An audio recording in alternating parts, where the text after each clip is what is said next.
নমস্কার বন্ধুরা, সবাই কেমন আছেন? চলে এসেছি নতুন ভিডিও নিয়ে।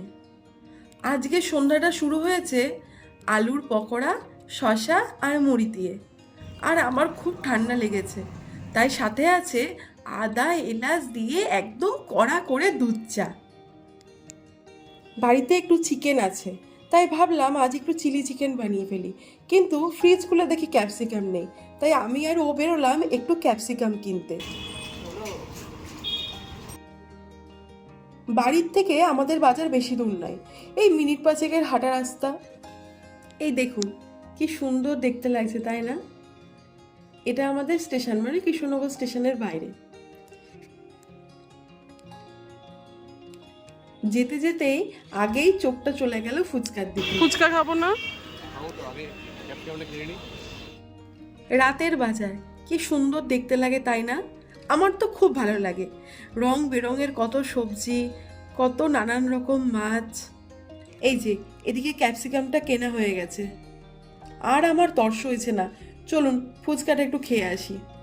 আমার শ্বশুরবাড়ির ওইদিকে জানেন তো, মানে সিঙ্গুরে, এই আমাদের যে লাস্টের স্পেশাল চাটনি ফুচকাটা দেয়, ওখানে আবার দেয় না। আমি খুব মিস করি এটা। আর এই স্পেশাল চাটনি ফুচকাটা খেয়ে কৌশিকের রিয়াকশানটা একবার দেখুন। চলুন, বাড়ি চলে এসেছি। দিয়ে চিকেনটাকে চিলি চিকেনের পিস করে কেটে নিলাম, আর দিয়ে দিলাম আদা রসুন আর একটা শুকনো লঙ্কা একসাথে পেস্ট করা। আর সাথে দিলাম একটু ভিনিগার, একটু soya sauce, tomato sauce, chilli sauce, গোলমরিচ গুঁড়ো আর লবণ দিয়ে ভালো করে মাখিয়ে নিলাম। ও আর হ্যাঁ, তার সাথে দিলাম দুটো কাঁচা লঙ্কা একদম কুচি করে কাটা, আর একটা ডিম দিয়ে ভালো করে মাখিয়ে আধ ঘন্টা মতো ম্যারিনেট করে রেখে দেব। আধ ঘন্টা ম্যারিনেশন হয়ে গেছে। এবার একটা ডিম, একটু ময়দা আর কর্নফ্লাওয়ার দিয়ে ভালো করে চিকেনটাকে মাখিয়ে নেব ভাজার জন্য। আজকে ম্যারিনেশনের ব্যাটারটা একটু বেশি করেছি। কেন বলুন তো? চিকেনটা একটু কম আছে তো, আর আমরা 4 জন মানুষ, তাই দুবার কোটিং করে ভেজে নেব। তাহলে একটু চিকেনগুলো বড় বড় হয়ে যাবে আর 4 জনের ভালোভাবে হয়ে যাবে। চিকেনটা মাখানো কমপ্লিট। এবার কড়াই তেল বসিয়ে দিলাম গরম করতে। তেলটা গরম হয়ে গেছে, এবার চিকেনগুলো হালকা করে ভেজে নেব। চিকেনগুলো হালকা করে ভাজা হয়ে গেছে, এবার তুলে নিলাম। দিয়ে ওই ব্যাটারের মধ্যে দিয়ে ভালো করে মাখিয়ে এবার চিকেনগুলো তেলে দিয়ে লাল লাল করে ভেজে নেব। আমার মায়ের এদিকেও দেখেছেন সবজি কাটা কমপ্লিট। পেঁয়াজ, ক্যাপসিকাম, আদা কুচি, রসুন কুচি, লঙ্কা কুচি।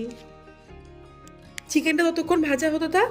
চলুন, যেই সসগুলো দেবো সেগুলো একটা বাটিতে রেডি করে রাখি। নিলাম vinegar, soya sauce, tomato sauce, chilli sauce আর একটু চিনি দিয়ে ভালো করে সেটাকে মিশিয়ে রাখলাম। এদিকে চিকেনটা ভাজা হয়ে গেছে, এবার তুলে নিচ্ছি। চিকেনগুলো দেখেই কি লোভ লাগছে, তাই না বলুন? আমার তো সহ্যই হলো না, একটা তুলেই খেয়ে নিলাম। অনেকটা তেল ছিল, কড়াই থেকে তেল কিছুটা ঢেলে নিয়ে ওর মধ্যে রসুন আর আদার কুচি ফোড়ন দিয়ে দিলাম। একটু ভাজা হতেই দিয়ে দিলাম ক্যাপসিকাম আর পেঁয়াজটা, আর সামান্য লবণ। চিকেনটা কি জুসি হয়েছে দেখেছেন? আপনারা দেখেই নিশ্চয়ই বুঝতে পারছেন। পেঁয়াজ আর ক্যাপসিকামটা একটু ভাজা হতেই দিয়ে দিলাম গোলমরিচ গুঁড়ো আর আগের থেকে রেডি করে রাখা সসটা, আর সসের বাটিটা ধুয়ে একটু জল দিয়ে দিলাম।